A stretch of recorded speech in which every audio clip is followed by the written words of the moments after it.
Et puis le 27 octobre prochain, le Parti libéral du Nouveau-Brunswick se choisira un nouveau chef. Ce soir, première de 3 rencontres avec 2 candidats en lice, Brian Gallant et Michael Murphy. Le candidat Nick Duivenvoorden n'a pas été invité à cette tribune parce qu'il ne parle pas français, mais il sera l'objet quand même d'un portrait sur nos ondes très bientôt. Messieurs, bonsoir. Bienvenue sur ce plateau. C'est gentil. On va parler ce soir de bilinguisme et dualité. Je commencerai peut-être par vous, Monsieur Murphy. Qu'est-ce que vous pensez des propos, par exemple, du député Parrott et de l'Alliance des gens du Nouveau-Brunswick cette semaine? Je pense que les commentaires de Monsieur le Dr Parrott, c'est difficile à les suivre parce qu'il parle de la duplication. Les personnes sont contre la duplication, mais parfois on a un doublement de service. Le doublement de service au Nouveau-Brunswick pour quelques cliniques, ils sont pleins à craquer. Quand c'est plein à craquer, et c'est pour les soins de santé pour les gens du Nouveau-Brunswick, c'est pas une duplication. Le Dr Parrott, je pense que probablement ces commentaires sont un résultat des audiences à huis clos à Fredericton, les audiences confidentielles. Ça reste à Mme Blais à ouvrir toutes ces consultations pour que le grand public ait leur voix. Brian Gallant, là-dessus? Je suis aucunement d'accord avec les propos de Dr Parrott et ni à M. Austin. Il faut parler de l'arrière. Si on regarde les accomplissements de M. Louis Robichaud, qui a créé la loi sur les langues officielles, si on regarde les accomplissements de M. Hatfield, que ce soit la dualité en éducation, il faut certainement parler de l'arrière, puis il faut trouver des façons d'aller de l'avant ensemble. Donc, vous êtes en faveur de la dualité, vous, c'est clair? Oui, exactement. Vous, M. Murphy, c'est aussi clair? C'est clair que je suis en faveur de l'accessibilité aux soins de santé pour les 2 groupes linguistiques sous la loi officielle sur dans les 2 langues. Dans les 2 langues. Chacun dans sa langue, en fait. Exact. Vous avez un droit absolu d'être desservi dans ta langue. Vous savez très bien qu'il y a des francophones, des Acadiens qui vous reprochent, par exemple, d'avoir aboli la seule régie de santé francophone, c'est-à-dire la régie Beau Séjour à l'époque. On vous accuse de ça. Nous avons mis en place pour 4 régies francophones, 1 régie francophone et par après 4 anglais pour 1 anglais. Mais on était capable à sauver 50 millions de dollars par année et ce n'était pas nécessaire à l'automne 2008 à fermer les hôpitaux partout dans la province pendant la récession.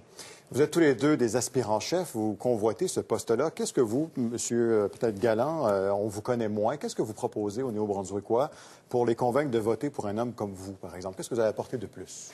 Je suis convaincu, lorsque je vais autour de la province, que les gens veulent voir notre culture politique changer. Et c'est ça le message que j'ai. Ça veut dire quoi, ça? Ben, ça veut dire qu'on est plus imputable, on est plus inclusif, on est plus transparent, on amène la civilité à la politique à nouveau, que peu importe si tu viens d'un autre camp pour une chefferie ou peu importe si tu viens d'un autre parti ou si tu n'es pas associé avec un parti, si tu es un Néo-Brunswickois qui veut avancer la province, que tu sois respecté. Alors, des choses du genre, c'est ça que les gens veulent voir dans leur politique. Et c'est très clair aussi que les gens veulent que l'économie soit une priorité à nouveau. Ils veulent absolument qu'on investisse. Mais les conservateurs disent ça aussi. Ben, je ne suis pas convaincu. C'est ce qu'ils disent. Si qu'ils disent ça, ben, c'est une chose d'avoir un message, puis c'est une autre chose délivrer. Monsieur Murphy, vous avez la chance d'avoir de l'expérience, en quelque sorte, en politique. Vous allez changer quoi si vous devenez chef? Moi, j'ai 5 enfants avec ma femme et on voit nos enfants commencer à partir de la province, comme nos voisins, nos amis, pour Alberta.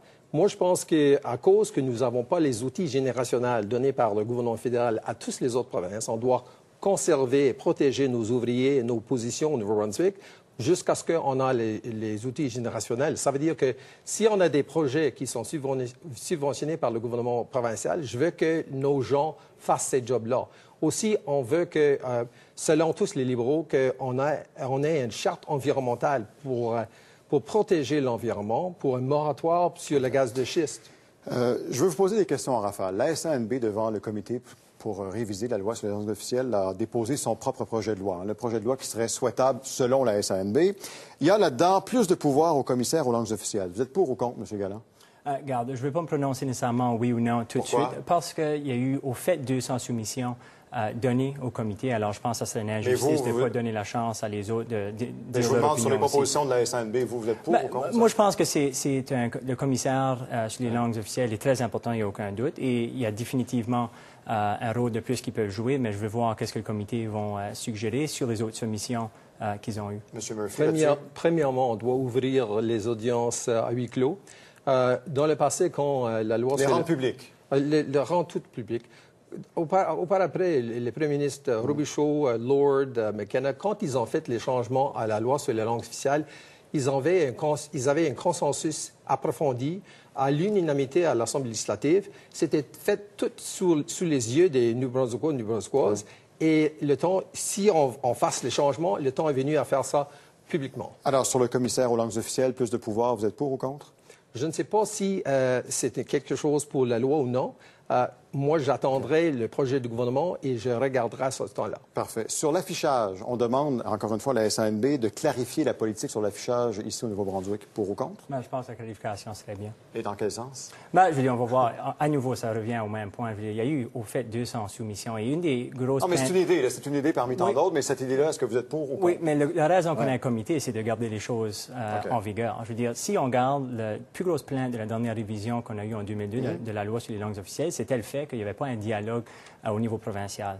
Alors, je suis totalement d'accord que c'est aucunement la façon qu'on devrait procéder d'avoir des choses à huis clos. Ça devrait être ouvert et on devrait attendre et pas se prononcer avant qu'un comité qui a été établi de faire de façon transparente. Je vais être équitable. Monsieur Murphy, pour ou contre, donc cette idée d'encadrer mieux la loi sur l'affichage? Ou une loi sur l'affichage? La façon toujours à régler ces problèmes, c'est avec la procédure, à utiliser le comité sur les lois, les amendements, la loi à l'Assemblée législative, puis par après, utiliser le comité plénier de l'Assemblée législative pour que tout le monde ait leur voix.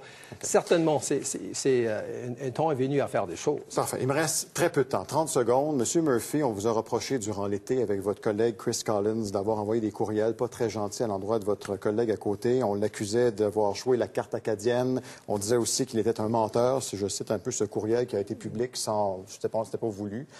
Vous le êtes expliqué en anglais, jamais en français. Je vous laisse 20 secondes pour vous expliquer là-dessus. Je n'ai rien dit dérogatoire. On a parlé de notre héritage et leur stratégie à ce moment-là. Je parle souvent de mon héritage des racines irlandaises.